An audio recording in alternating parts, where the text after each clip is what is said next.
We are now joined by David Harding. Mr. Harding is founder, chairman and head of research of Winton Capital Management. Thank you, Mr. Harding, for your time. If I may start with the first question.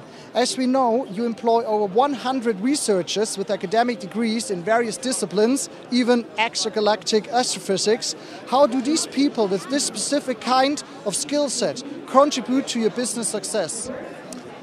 Well, my business involves studying the world's financial markets and making bets on whether they're going up or down, and managing, quite complex portfolios in all those markets all over the world.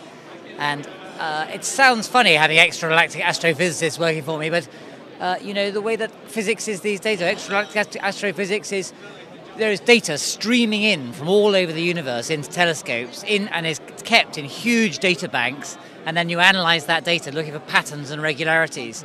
And that's very like the world financial markets. In our offices there is data streaming in every day, 24 hours a day, from all over the world, and our physicists are looking for patterns in that data which we can bet on for the purpose of making money.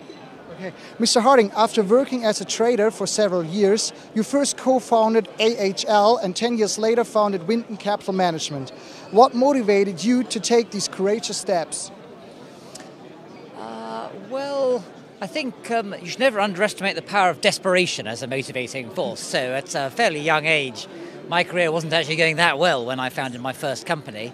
And so there was a degree of desperation in setting it up. But I had a stroke of luck, which everybody needs, and the company was fortunate to become almost immediately successful before I had time to back out, if you like. So I found myself at a very young age with a successful company.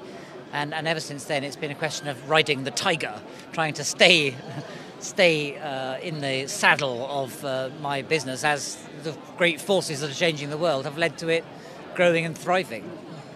Okay, one final question. When you look back at your long and successful career, was courage rewarded in your investment decisions?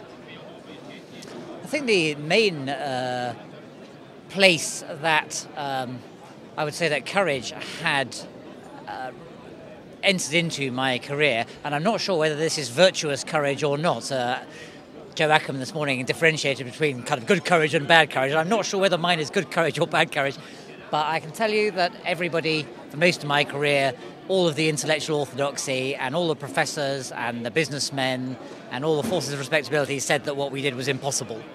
Completely, theoretically impossible, and therefore we must either be cheats, charlatans or crooks, and to go on running your business when everyone says that what you're doing is theoretically impossible clearly means you're in a very lonely position. And I think part of the reason why I've been very well rewarded is out of sheer perversity I went on doing what I was doing because I trusted the evidence of my scientific research and the evidence of my senses over the received wisdom of the powers that be and the authorities in the world. So if I had any lesson, Mark Twain said, "How come when physical courage is so common, moral courage is so rare?" That's a saying that has always had a special meaning for me because I'm particularly cowardly physically as well. So. Mr. Harding, thank you for your time. Enjoy your time at the Gallen Symposium. Thank you very much. Thank you.